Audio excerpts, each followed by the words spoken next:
Hello students, आज हम पढ़ेंगे कक्षा 8वीं में अध्याय 13 प्रतिशतता के अनुप्रयोग, जिसमें आज हम पढ़ेंगे प्रश्नावली 13.2। प्रश्नावली 13.2 में हम यहाँ पर सेकंड नंबर का क्वेश्चन पढ़ रहे हैं और इसी से संबंधित आपके सारे क्वेश्चन बनेंगे। तो आज हम सेकंड नंबर के क्वेश्चन से ही पूरे क्वेश्चन को सॉल्व कर लेंगे। तो क्वेश्चन नंबर 2 है हमारा, अनामिका किसी वित्त कंपनी में 24,000 रुपए 10% वार्षिक चक्रवृद्धि ब्याज की दर से 1.5 वर्ष पर जमा करती है। अब हमको निकालना है उसे परिपक्वता पर उसे कुल कितनी राशि वापस होगी।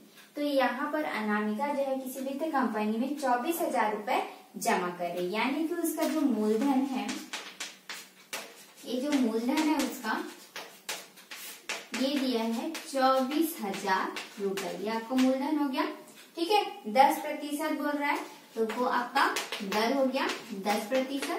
समय आपका दिया है 1.5 वर्ष, ठीक है। क्या दिया है? 1.5 वर्ष। आपको क्या निकालना है? उसे कुल कितनी राशि प्राप्त होगी। तो 1.5 वर्ष बाद उसको कितनी राशि प्राप्त होगी बोल रहा है।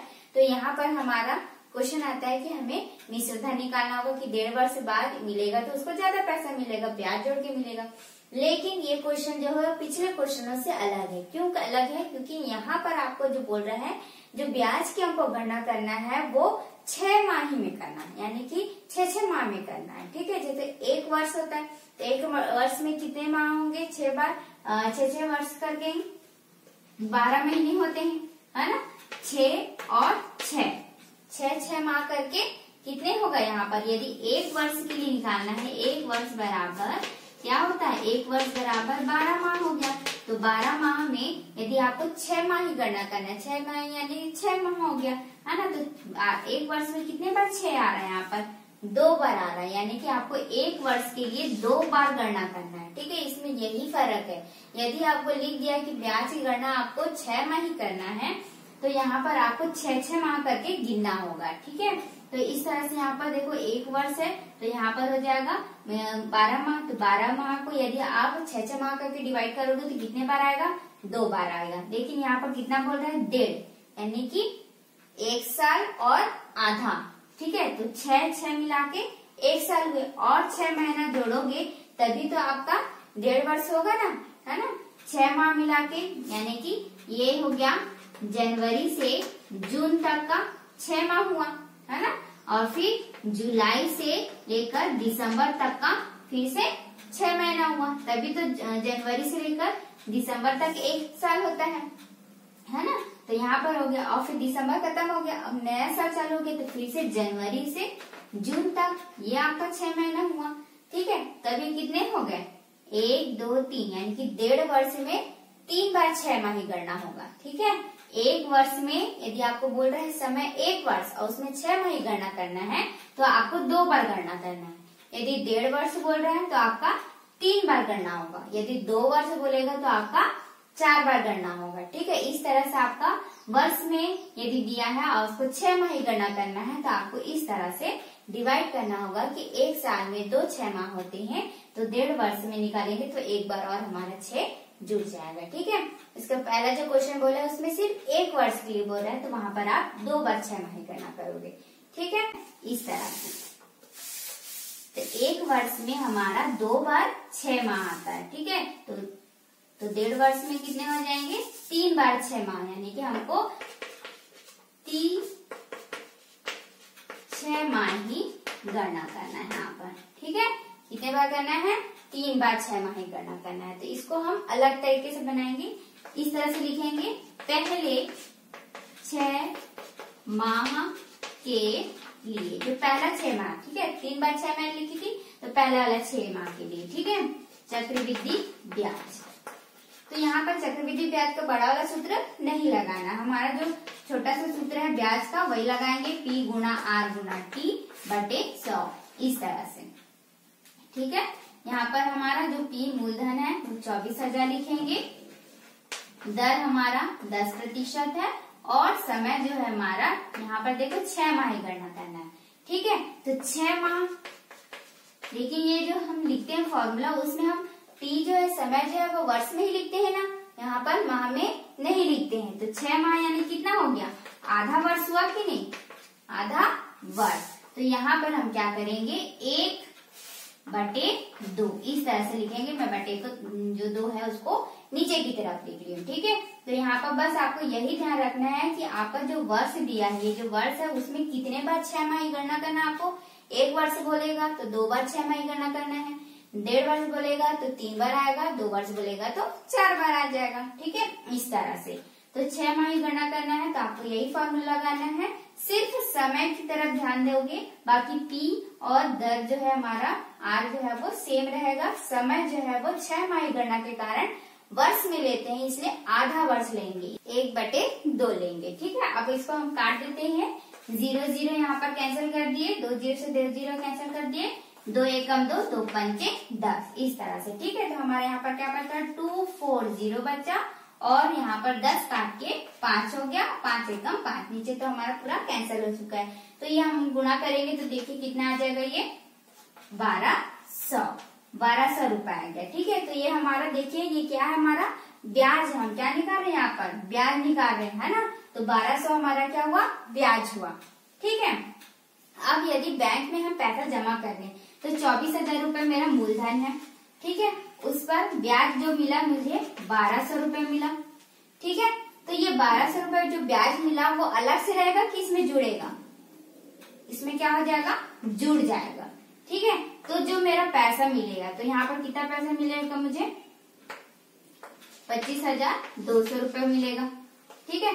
ये अब जो ब्याज कटेगा अगले 6 माह के लिए, ये जो था वो पहले 6 माह के था, ठीक है। अगले 6 माह के लिए जो ब्याज कटेगा वो 24,000 पर अब नहीं कटेगा, क्योंकि यहाँ पर मेरा ब्याज 6 माह में जुड़ चुका है, ठीक है। यहाँ पर जो मेरा 24,000 रुपए था उसमें 1200 जो है वो 6 माह जो पैसा मिला था, ये जो 1200 रुपए जो मेरा 6 माह का पैसा है वो इसमें जुड़ चुका है, ठीक है। अलग से तो मुझे नहीं मिलेगा, अकाउंट में ही आएगा, बैंक खाते पर ही आएगा, है ना। तो ये जो पैसा है वो पैसा जो है वो जुड़ जाएगा।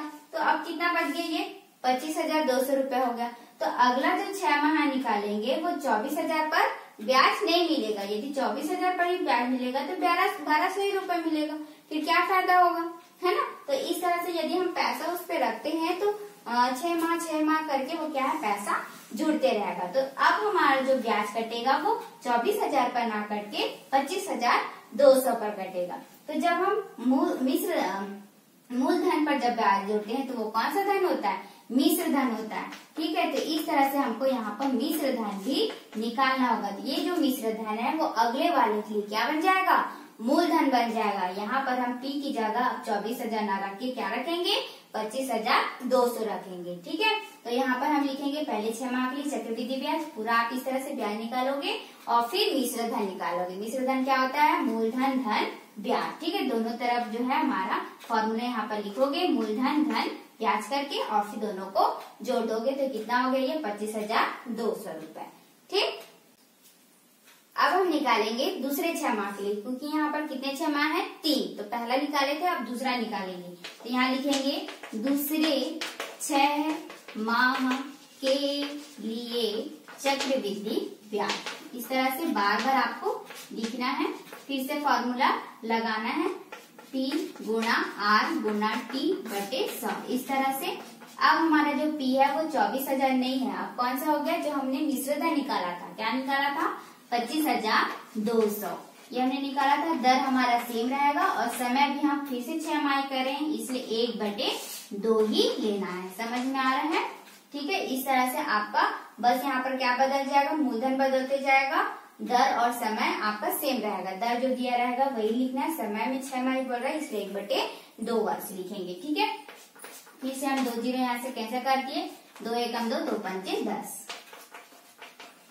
इतना बचा और यहाँ पर 5। अब हम क्या करेंगे, 5 से गुणा कर लेंगे। तो यहाँ पर कितना हो गया, 5 दूनी 10, 5 25 और ये हो जाएगा इस तरह से, ठीक है। तो 1260 रुपया हो गया, ठीक है, ठीक है, समझ में आया।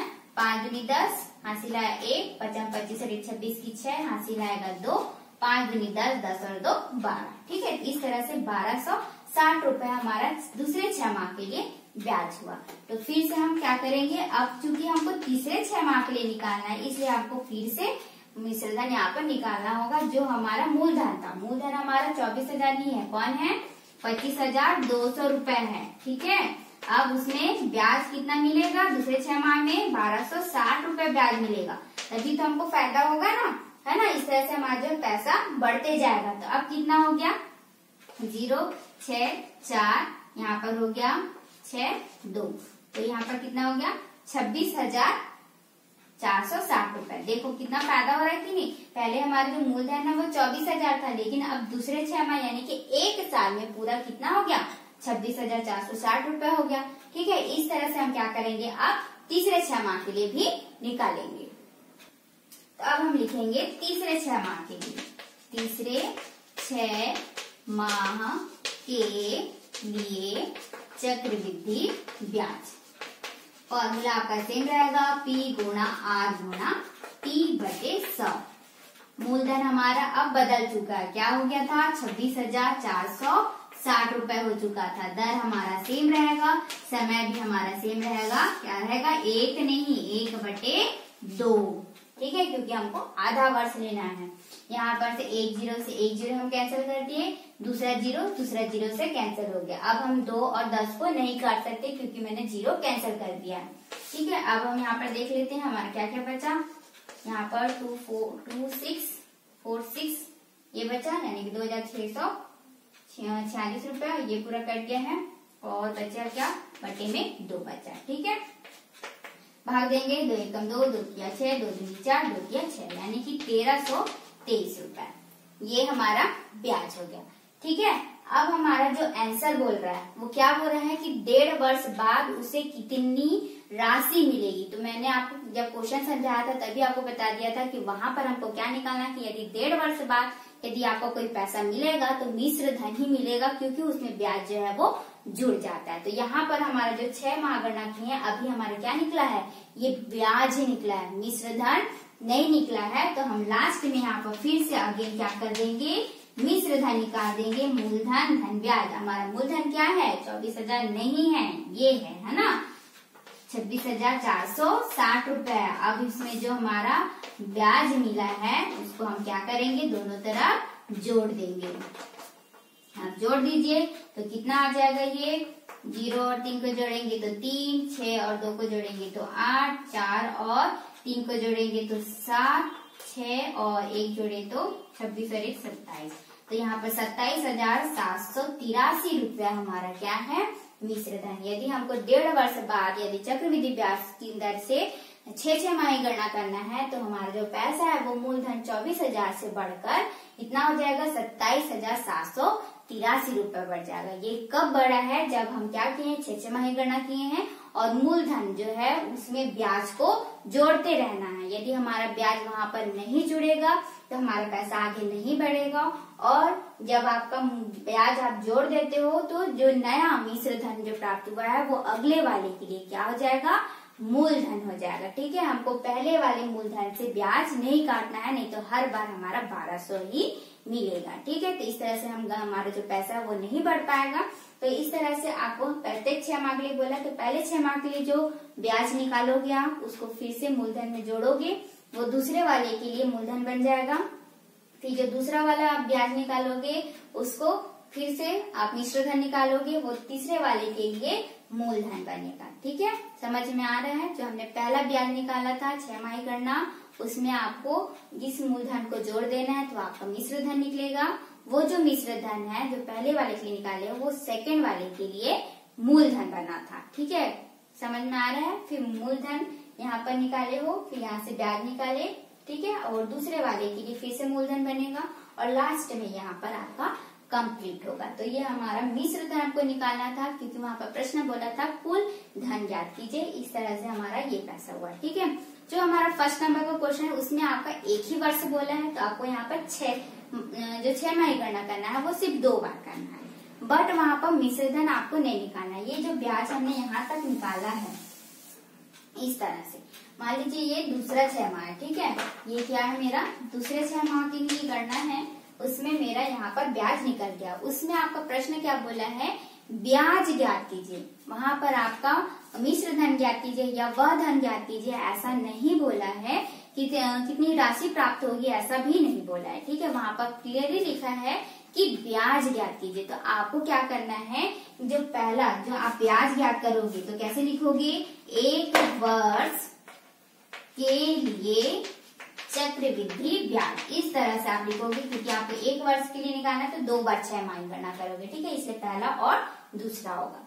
ठीक है, इस तरह से होगा। तो प्रत्येक 1 वर्ष के लिए चक्रवृद्धि ब्याज निकालोगे तो क्या होगा, पहला जो 6 माह है उसका ब्याज होगा और दूसरा जो 6 माह है उसका ब्याज को आपको क्या करना है, सिंपली जोड़ देना है। वहां पर आपका कुछ भी एक्स्ट्रा नहीं करना है। ठीक है, सेम आपका क्वेश्चन नंबर 4 में भी दिया है, चलिए उसे ही हल कर लेते हैं। इससे आपका फर्स्ट नंबर का क्वेश्चन भी सेम बनेगा। ठीक है, तो यहाँ पर मूलधन आपको दिया है 8,000 रुपए, दर आपका 5% है और समय आपको दिया है 1 वर्ष। तो यहाँ पर 6 माह ही गणना करना है, इसलिए आपका 2 6 माह आएगा। ठीक है, इस तरह से लिख लेते हैं, 2 बार आपको 6 माह ही गणना करना है। समझ में आया? तो यहाँ पर हम लिखेंगे पहले 6 माह के लिए चक्रवृद्धि ब्याज। ठीक है, इस तरह से आप फॉर्मूला लगाओगे, P गुणा R गुणा T बटे 100, इस तरह से लिखोगे। मूलधन आपका 8,000 रुपए होगा। ठीक है, दर आपका 5% दिया है। समय यहाँ पर ध्यान रखोगे 6 माह गणना करना है, इसलिए हम 1/2 लिखेंगे। 2 0 कैंसिल कर दिए। ठीक है, क्या बचा, 80 गुणा 5/2, 2 एकम 2, 2 चौक 8, 2 शून्य 0, यानी कि कितना आया, 40 गुणा 5, यानी कितने हो गए, 200 रुपए। इस तरह से हो गया। ये प्रथम 6 माह के लिए ब्याज निकला है। ठीक है, तो हमको दूसरे 6 माह के लिए भी ब्याज निकालना है। तो ब्याज कैसे निकलेगा, यदि हम जब तक यहाँ पर मिश्र धन निकाल ले, वो दूसरे वाले के लिए मूलधन कैसे बनेगा, है ना। जो ब्याज हमारा निकला है वो तो 8,000 में जुड़ेगा ना भाई, नहीं तो नहीं जुड़ेगा, तो फिर ब्याज निकालने का क्या मतलब हुआ, है ना। तो ये हमारा ब्याज जुड़ जाएगा, तो कितना हो गया, ये 8,200 रुपए हो गया। अब 8,200 रुपए है वो मेरा मूलधन बन गया, उससे ही अब सेकंड वाले के लिए ब्याज कटेगा। ठीक है, तो ये हो गया मेरा। अब मैं निकालूंगी दूसरे 6 माह के लिए चक्रवृद्धि ब्याज। तो यहाँ पर मेरा क्या हो जाएगा, 8,200 हो जाएगा और सेम हमारा वैसे ही रहेगा। ठीक है, फिर से मैं 2 0 कैंसिल कर दी, तो यहाँ पर बच गया 82 गुणा 5/2। कैसे करूंगी, 2 एकम 2, 2 चौक 8 और 2 एकम 2। तो यहाँ पर हमारा क्या हो गया, 40 गुणा 5 हुआ, तो हमारा आंसर क्या आ जाएगा, 205 रुपया हो गया। ठीक है, अब मेरा जो मूलधन है वो क्या है, 82,200 रुपया है, उसमें मेरा ब्याज कितना है, 205 रुपया। ठीक है, तो ये आपको निकालने की आवश्यकता नहीं पड़ेगी। ठीक है, फिर भी आप यदि निकालना चाहें तो निकाल सकते हैं कि आपका मिश्र धन जो 1 वर्ष में जो आपका मिश्र धन होगा वो इतना रुपया होगा, इस तरह से। तो ये 8,405 रुपया हो जाएगा मिश्र धन। लेकिन आपको जो प्रश्न बोला है वो ये बोला है कि 1 वर्ष बाद चक्रवृद्धि ब्याज ज्ञात कीजिए, यानी कि वहां पर आपको सिर्फ और सिर्फ ब्याज ज्ञात करने के लिए बोल रहा है, ना कि मिश्र धन। ठीक है, तो यदि आप ये निकालते हैं तो कोई बात नहीं, आप ये भी निकाल सकते हैं उसके बाद, लेकिन आपको ब्याज निकालना ही पड़ेगा, क्योंकि प्रश्न आपका मिश्र धन निकालने नहीं बोल रहा है, ब्याज निकालने बोल रहा है। ठीक है, तो यदि आप ब्याज निकालते हैं तो इस तरह से लिखेंगे, 1 वर्ष पश्चात चक्रवृद्धि ब्याज, इस तरह से आप लिखोगे। और जो पहला और दूसरा जो ब्याज हमने निकाला है सिर्फ और सिर्फ उसको जोड़ना है। तो यहाँ पर हम लिख देंगे प्रथम 6 माह का ब्याज और सेकंड हम लिख देंगे दूसरे 6 माह का ब्याज। इस तरह से आप लिख सकते हो। और फिर हम क्या करेंगे, दोनों ब्याज जो है उसको जोड़ेंगे। तो पहला जो ब्याज था हमारा 200 रुपया था, आपको याद होगा, और दूसरा ब्याज हमारा 205 रुपया है। ठीक है, इस तरह से हमारा आंसर क्या होगा, 405 रुपया, इस तरह से। ठीक है, तो आपका फर्स्ट नंबर का क्वेश्चन जो है वो सेम ऐसा ही बनाना है, यहाँ तक पूरा बनाना है। पहला 6 माह गणना करना है, मिश्र धन निकालना है, मिश्र धन जो निकालोगे वो दूसरे 6 माह के लिए मूलधन बनेगा और फिर ब्याज निकालोगे। और इस तरह से लिख के 1 वर्ष पश्चात चक्रवृद्धि ब्याज, तो पहला जो 6 माह का ब्याज है और दूसरा 6 माह का ब्याज है उसको जोड़ देना है। ठीक है, तो इस तरह से आपका 13.2 का जो क्वेश्चन है वो बन जाएगा। आपको यदि ब्याज निकालने बोल रहा है तो आपको सिंपली जितना भी आप 6 माही गणना करोगे उसके ब्याज को सिर्फ और सिर्फ जो ब्याज निकालोगे 6 माही गणना का उसको जोड़ देना है। और यदि आपको बोला है कि आप मिश्र धन ज्ञात करो, क्योंकि आपको प्रश्न पढ़ के समझ में आ जाएगा कि मिश्र धन ज्ञात करने यदि बोल रहा है तो लास्ट जो है यदि हम मिश्र धन निकालते हैं तो वही हमारा आंसर होगा। वहां पर हमको और सभी को जोड़ने की आवश्यकता नहीं होगी, क्योंकि हम शुरू से ही क्या करें ब्याज को जोड़ते आ रहे हैं, तो हमको अलग से वहां पर जोड़ने की आवश्यकता नहीं है। आपका मिश्र धन जो निकालना होगा वो लास्ट जो आप मिश्र धन निकालोगे वही आंसर होगा। ठीक है, तो इस तरह से आपको यदि ब्याज निकालने बोल रहा है तो आपको सिर्फ और सिर्फ ब्याज को जोड़ना है, और मिश्र धन निकालने बोल रहा है तो लास्ट जो आपका ब्याज निकलता है उसके बाद आप जो मिश्र धन निकालोगे वही आपका आंसर हो जाएगा। ठीक।